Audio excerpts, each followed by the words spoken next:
आता बातमी आहे धाराशिवमधनं राणा जगजित सिंग पाटील आणि ओमराजे निंबाळकर यांच्यामध्ये चांगली जुंपली आहे।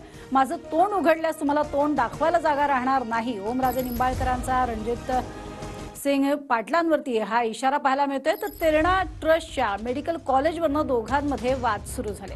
मी राणा पाटील यांच्या पोकळ धमक्यांना घाबरत नाही असं ओमराजे यांनी यावेळी म्हटलंय।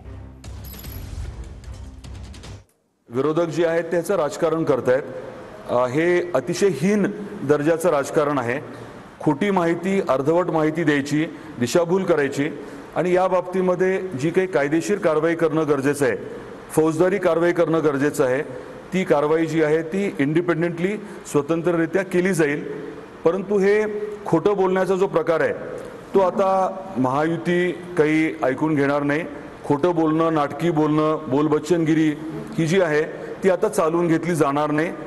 तसं आपल्या कुटुंबाच्या बाबतीतही बऱ्याचशा गोष्टी ओमराजेकडे बी आहेत, फक्त ओमराजेनं संस्कृतीचा भाग म्हणूनच गप्प बसलाय। कारण माझं तोंड उघडलं तर तुम्हाला तोंड दाखवायला जागा त्या ठिकाणी राहणार नाही।